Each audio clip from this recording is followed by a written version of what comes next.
Hi everyone, salut tout le monde, hello tous amen. My name is Stephanie and welcome to my channel, Love, Learn, Bloom. In this video, I will be talking to you about self-awareness, which to me is the first step on your self-love journey. It's also the first step you would take when you would like to make some changes to your life, so you know where you are, which habits you need to change in order to achieve your goals. But before I start, take a piece of paper or a notebook so you can take down notes. I just want to say also that I'm not a licensed therapist or a professional in the medical field. I'm just sharing what I know worked for me, what I know can be helpful to people. Not everyone is the same, so just take what suits you and leave what doesn't.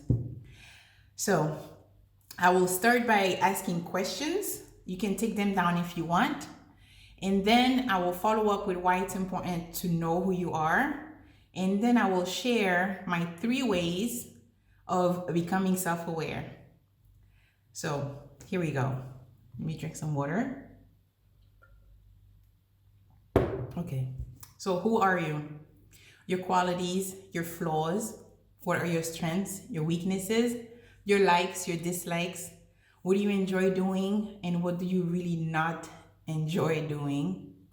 What are your habits, your preferences in eating, working, sleeping? What suits you, for example, in food? When you eat something, how does it make you feel? Do you notice whether you feel good or you feel sick or uncomfortable? What are your passions? What annoys you? What are your socializing preferences? Do you prefer small gatherings with close friends or partying with a bunch of strangers at a music festival? What emotional wounds need healing?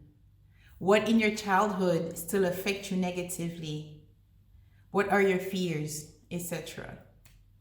You need to know yourself fully because when you know yourself fully, you'll love yourself properly. What I mean by loving yourself properly is not all self-love tips will work for you. Each person is unique. And it's okay because you should take what works, what resonates with you. And not all self-love tips are your self-love language. And this is why it's important to know who you are, because you can then align your actions, your self-love actions with that. Another reason why it's important to know who you are is because as children, we were defined by other people.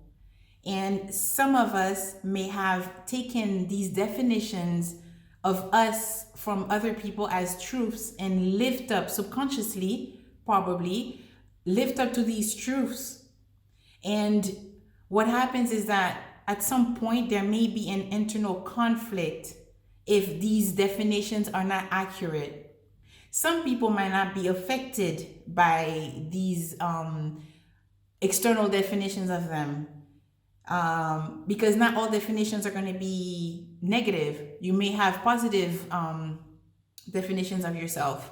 I'll give you 3 examples. The first one, let's say as a kid, you always hear that you were antisocial. You're so antisocial.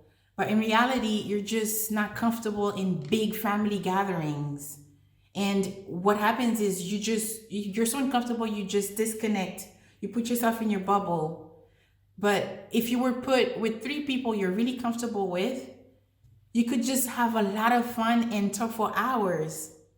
The second example, it's a more positive one where, oh my God, you're so great at math. You're so brilliant.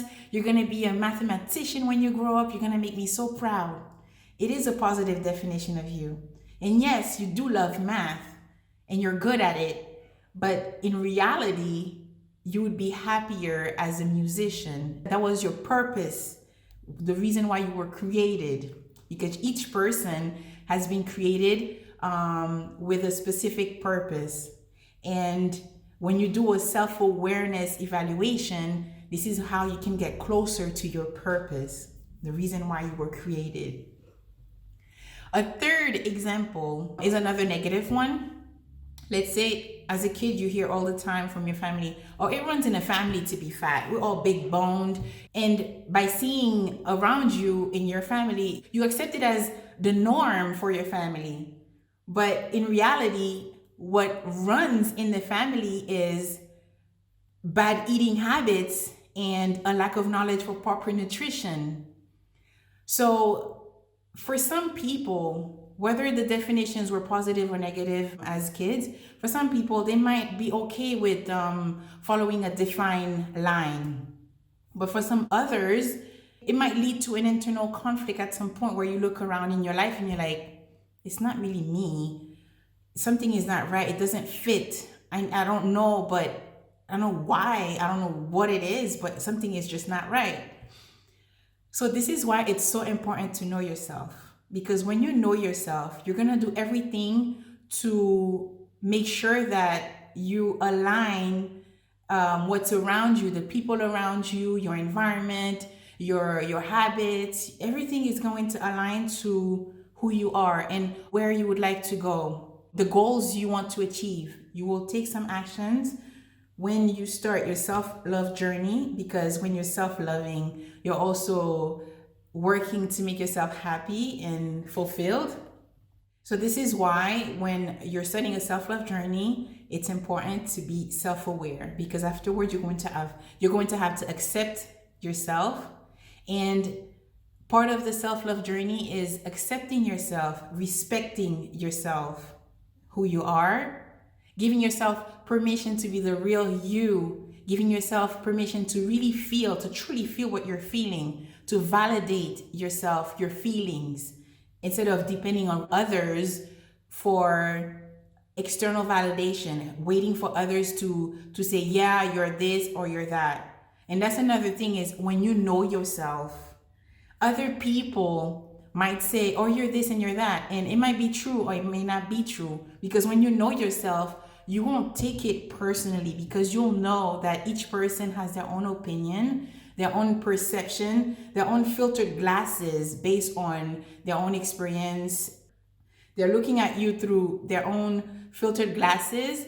So you won't be bothered that much by people saying, oh, you're this or you're that. You'll either confirm, yeah, I am, or be like, oh, it's just your opinion. So here are my 3 ways of becoming self-aware. The first one is just sitting down, either with a notebook or just mentally reflecting, asking yourself these questions. You write down the answers. You can also do this when you want to know, what do you want? What kind of job do you want? Where do you want to live? So you write down, but you have to be really honest with yourself. This is where you need to be raw and just write down whatever it is, or reflect and not filter anything. Just let anything come. The second way is by observing myself in life, observing my interactions, what I do, my habits, looking at my patterns to know who I am. And then I'll evaluate afterwards. The third way is by hearing what others are saying about me. Some of it might be true, and some of it might be based on their own experiences, on themselves, based on themselves, or they're just mirroring. And some of it, if you hear all the time the same comments about who you are, even if you don't agree with it, sometimes you have to think, okay, let me just see if what they're saying is true, because it's not the first person to say it and they're not in the same social circle. So let me think about this. So these are the 3 ways that I get to know myself: through reflection, asking myself questions and writing things down and reading it afterwards, being really raw, not filtering anything. The second one is by observing myself, my reactions, when I'm triggered, when I'm happy, when I'm feeling in a good mood, when I'm drained.